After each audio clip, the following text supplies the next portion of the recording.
दोस्तों, बोझ एक हिंदी कहानी। यह कहानी एक उस लड़के की है जो धीरे धीरे पूरे परिवार के लिए बोझ बन जाती है। तो चलिए शुरुआत करते हैं। दोस्तों, शुरुआत करने से पहले अगर आप इस वीडियो पे नए हैं तो प्लीज़ इस वीडियो को एंड तक वॉच करना, चैनल को सब्सक्राइब जरूर कर लेना। कविता अपने माता पिता की बहुत लाडली थी।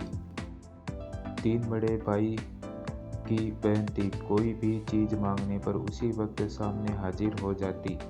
पूरे घर में रौब था उसका। पूरे परिवार और नौकरों पर राजकुमारी की तरह हुक्म चलाती थी। कविता स्कूल में भी पूरा रौब था उसका। बड़े घर की लाडली जो थी वह। ऐसे ही उसने कॉलेज में दाखिला लिया।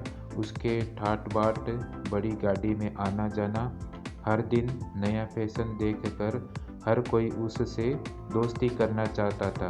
थोड़े ही दिनों में उसके बहुत से दोस्त बन गए। पूरे कॉलेज में उसकी अपनी ही एक पहचान थी। इन दिनों उसके घर एक रिश्ता आया। खानदानी लोग थे और पापा की पुरानी जान पहचान थी उनके साथ। कविता के साथ कोई जबरदस्ती नहीं थी, पर कविता ने फिर भी हाँ कर दी क्योंकि वह अपने परिवार से बहुत प्यार करती थी। वह जानती थी कि वह लोग उसका अच्छा ही सोचेंगे। लड़के का नाम राज था। राज काफ़ी पढ़ा लिखा और समझदार लड़का था।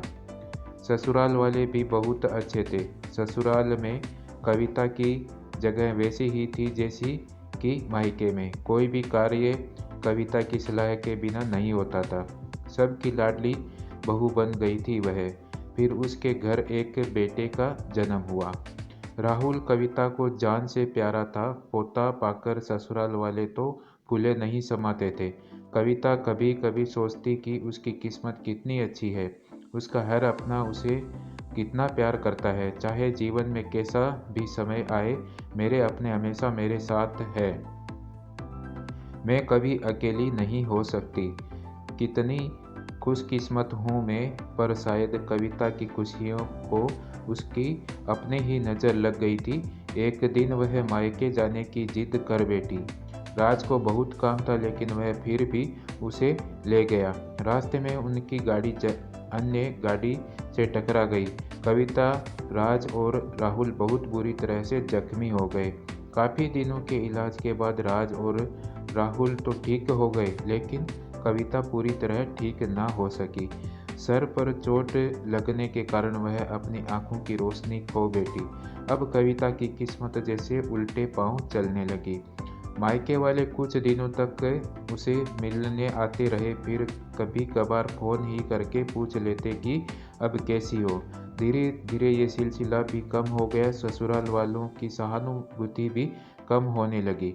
घर में किसी को पास बैठने के लिए कहती तो जवाब मिलता, बहुत काम है, अब तुम भी हाथ नहीं बटा सकती। राज भी चिड़चिड़ा हो गया था। उस बस राहुल ही था उसके साथ, जिसके साथ हंसते खेलते उसका वक्त गुजरता।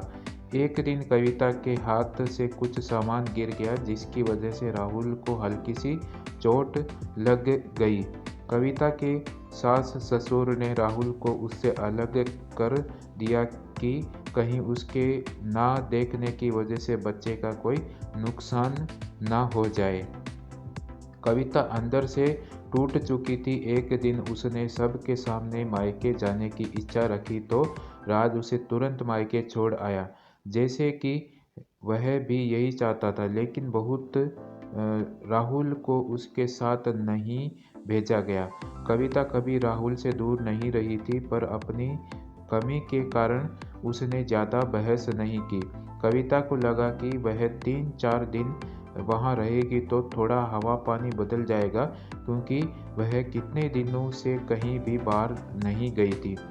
घर वाले भी इतने दिनों बाद उसे देखकर कितने खुश होंगे। कविता के घर पहुंचने पर सब लोग बहुत खुश हुए।